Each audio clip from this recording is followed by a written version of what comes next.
Alors avec Sophie, qui s'est elle-même beaucoup investie dans la préparation de cet événement, avec elle nous tenons à remercier très chaleureusement nos généreux sponsors, avec une reconnaissance toute particulière à monsieur Alain Lelouch, président de Jallinard International et de la section des conseillers du commerce extérieur du Canada, à monsieur Robert Gour, président de la société Agrupur, qui nous a gracieusement fourni tout le fromage et le beurre, et à la magnifique équipe du Cordon Bleu, représentée notamment par madame Sylvie-Sophie Alarcon, monsieur Christian Faure et le chef Armando Paisas, champion du monde de sculpture en ce domaine.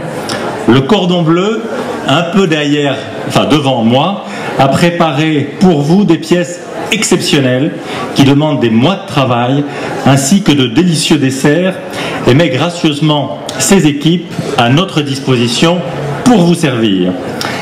Un grand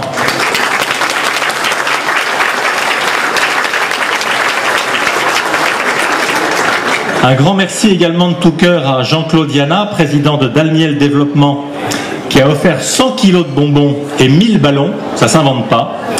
À madame Liliane Colpron, présidente de Première Moisson, qui nous a offert tout le pain. À monsieur Daniel Cotte, président des eaux Naya pour les bouteilles d'eau. À monsieur Pascal Lepitre, représentant de la société La Sonde pour les jus de fruits. À monsieur Benoît Cuchet, président de la ferme Palmex, qui nous a fourni le foie gras Rougier. À monsieur Gérard Geoffrion, président et chef de la direction de la société Vanout, qui a fourni tout le café. À monsieur Nicolas Vetto, directeur général de l'Occitane, qui vient d'ouvrir un superbe magasin, parenthèse, ici à Ottawa, et qui a commandité les barnières avec les logos des sponsors, ainsi qu'aux sociétés McCartney, Maison du Gourmet et La Pointe. J'ai été un peu long, mais sachez, mes chers amis, que sans les généreux sponsors que j'ai cités, cette réception n'aurait tout simplement pas été possible, en tout cas pas à ce niveau.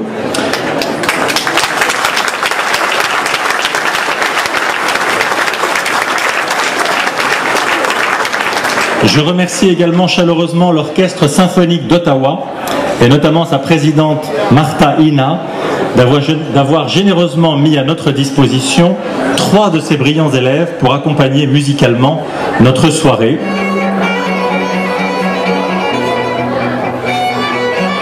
Au-delà même de la communauté française, permettez-moi aussi d'adresser un salut chaleureux à tous nos amis francophones du Canada.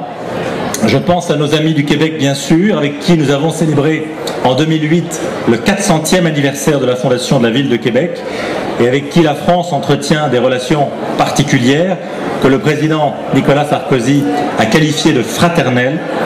Je pense aussi à nos amis acadiens dont la mobilisation exceptionnelle à l'occasion du Congrès mondial acadien au mois d'août dernier dans le Nouveau-Brunswick nous a impressionnés et auquel j'ai eu le plaisir de participer.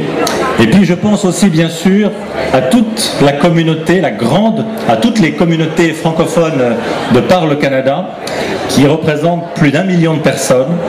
Soyez assurés que nous ne les oublions pas et que nous nous tenons résolument à leur côté.